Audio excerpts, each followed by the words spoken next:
Toastmaster, fellow Toastmasters.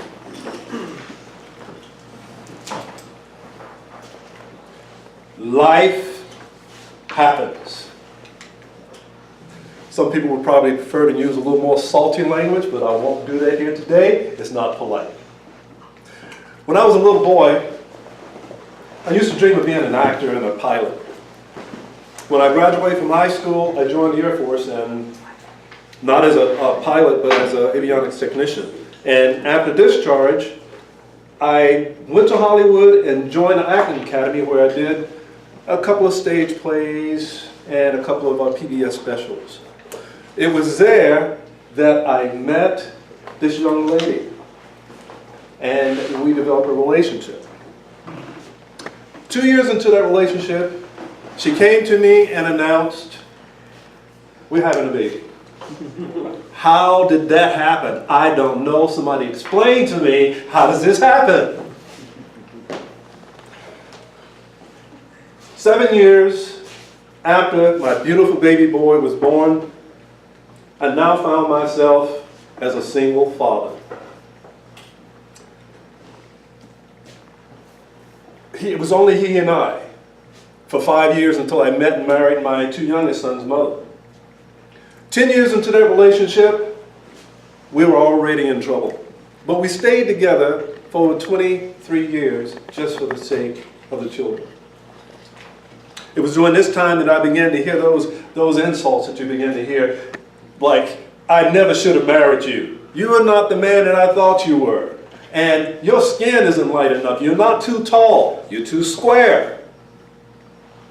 And then you don't follow the latest fashions of clothing and hairstyles.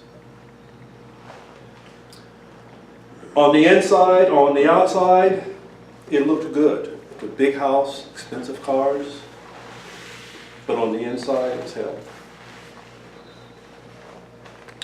On November the 9th, 2011, I had an accident on my job that ended up requiring not one surgery, but two. My surgeries were 1 year apart. Exactly 1 month after my last surgery, my wife walked out the door and left me and my sons. I automatically lost half of my income, my household income. And I still had months of physical therapy to go through. It was exactly 24 months between the time I first got injured and the time I was going back to work. But to my surprise, when I got ready to go back to work, they refused to take me back because now I had limitations. So I was forced into an early retirement. I was hopeless. I felt hopeless. I felt worthless. I felt without purpose. After all, my marriage and my job was my identity. I fell into deep depression. At the beginning of my accident, my doctor had begun to prescribe me all of these pain medication. So I started to abuse this medication.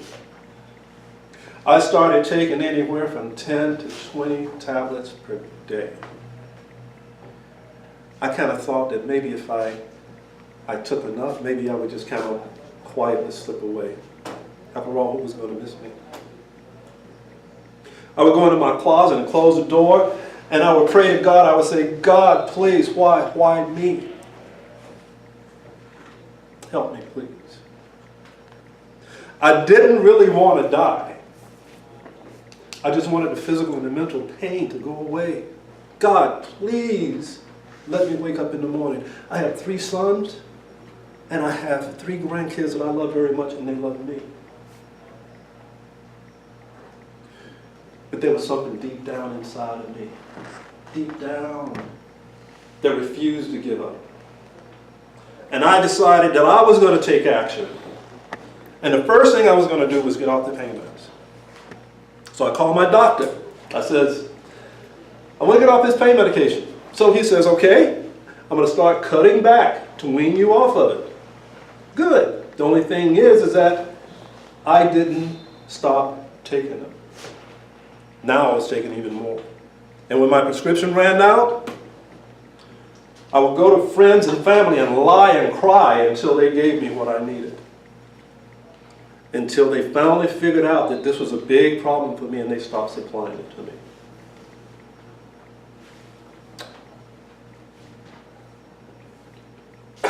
One Friday afternoon, I was rock bottom. I had ran out of money and pills, and I was in bad shape. I confided in my 18-year-old son and told him what was going on. I told him, I says, watch me because I'm not sure what's going to happen to me. Later on that evening, it was so bad, I had to go to the emergency room. I went to the emergency room. We sat there for 7 hours before I got a chance to see a doctor, and he gave me 3 pills. 3. Now my body was used to 5 to 6 times that much, and already I was in the first stages of withdrawal. It was right then and there that I decided that I've had enough. I was not going to let pain and medication ruin my life. So I got on the phone with my doctor the next Monday and I says, hey, how about me going cold turkey? I heard that if you go cold turkey, it might kill you. He says, Willie, no, it's not going to kill you. You probably wish you were dead, but it's not going to kill you. I said, okay. So I started going through this nightmare. The first thing that happened was I started having what's called RLS, which is restless leg syndrome, where my legs would just flip-flop around like a fish out of water, as if someone had an electric prod they were sticking me with in the legs. And then I would have cold sweats, and then from the cold sweats there would be the chills and the sweats. My bed was wet as if someone had took a bucket of water and threw it on me.